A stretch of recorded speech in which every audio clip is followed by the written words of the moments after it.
আজকে আমি আপনারা লইয়া যাইরাম এক অসাধারণ জায়গা বাংলার কিংবদন্তি বাউল শিল্পী শাহ আব্দুল করিমের বাড়িতে। আজকের এই ভিডিওর মাঝে আপনারা দেখতে পারবা উনার বাড়ি, উনার সমাধি আর উনার ব্যবহার করা জিনিসপত্র আর আমার পুরো জার্নির অভিজ্ঞতা। এই ভিডিওটা শেষ পর্যন্ত দেখলেই বুঝতে পারবা।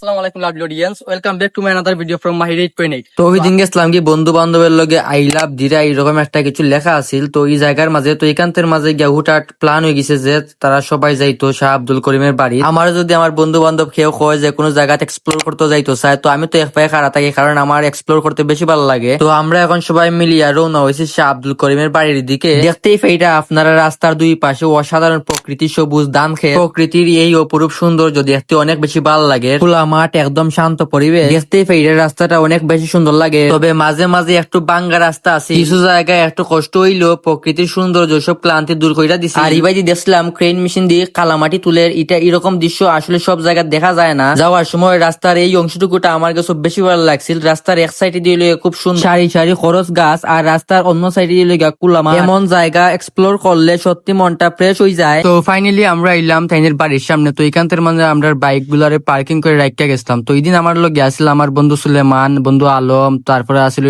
গিয়া বন্ধু মহিম, তারপরে আমার বাতিজা আর আরেকজন লগে আসলাম। তো আমরা এখন তাইনের বাড়ির ভিতরে ঢুকলাম। এটাই সেই জায়গা যেখানের মাঝে বসবাস করতা আমাদের প্রিয় বাউল শিল্পী শাহ আব্দুল করিম। প্রথম দেখাতে এই জায়গাটা অনেক শান্ত আর সাদামাটা লাগছে, একদম গ্রাম বাংলার আসল পরিবেশ, যেটা উনার গ্রামের সাথে পুরাপুরি মিলে যায়। এখন আমি আইছি উনার সমাধির সামনে। এখানের মাঝে উবাইয়া সত্যি একটা অন্যরকম অনুভূতি হইল। বাংলা গানের এক কিংবদন্তি মানুষ এখানে সাহিত্য আছেন, কিন্তু তাইনের গান আজকেও আমরা হৃদয়ের মাঝে বাচ্চা আছে। আর এই জায়গাটা সেই স্মৃতিরা দূরে রাখছে। এর মাঝে তাইনের গানের দুই একটা লাইন দেখতাম পাইছিলাম, যেমন দিন হতে দিন আসে যে কঠিন, করিম দিন নহিন কোন পথে যাইতাম। আসলে এই দিন যত যাইরো এখন সবকিছু হারিল, তাইনের গানের লই সবকিছু মিলে যাইরো। ডাকে যার যে বিদ্যানের মতে সারা দাও, কার ডাকেতে সেই খবর কেউ না জানে। আর এই যে দেখতে পারা আপনারা, এটি হলো শাহ আব্দুল করিম স্মৃতি জাদুঘর। এটার ভিতরে উনার ব্যবহার করা অনেক কিছুই আছে, তাইনের স্মৃতি দূরে রাখার লাগে এখানতের মাঝে সবকিছু আছে। তবে এখানতের মাঝে এন্ট্রি নিতে হইলে নির্দিষ্ট একটা ফি দিয়ে এখানতের মাঝে এন্ট্রি নিতে হয়। তো এখানতের মাঝে যেজন দায়িত্বে আছেন, তো তাই নাই গেট খুলছেন, তারপরে আমরা সবাই ঢুকলাম এটার ভিতরে দেখার লাগে। অবশ্যই আমরা নির্দিষ্ট এন্ট্রি ফি দিয়ে ঢুকছিলাম। ঢুকার বাদে প্রথমে চোখে পড়লো তাইনের একটা ছবি, আর এখানতের মাঝে তাইনের জন্ম মৃত্যু সবকিছুর ইতিহাস এখানের মাঝে লেখা আছে। তারপর ঢুকলাম তাইনের স্মৃতি জাদুঘরের মাঝে। তো এখানতের মাঝে সবকিছু তাইনের স্মৃতির যে যতটা আছে সবকিছু এখানতের মাঝে সুন্দর করিয়া সাজিয়ে রাখছেন। এই সাইটের ওয়ালের মাঝে আছিল তাইনের ব্যক্তিগত কিছু স্মৃতি। আর এই যে দেখতে পারা আপনারা এখানতের মাঝে ইথ হইল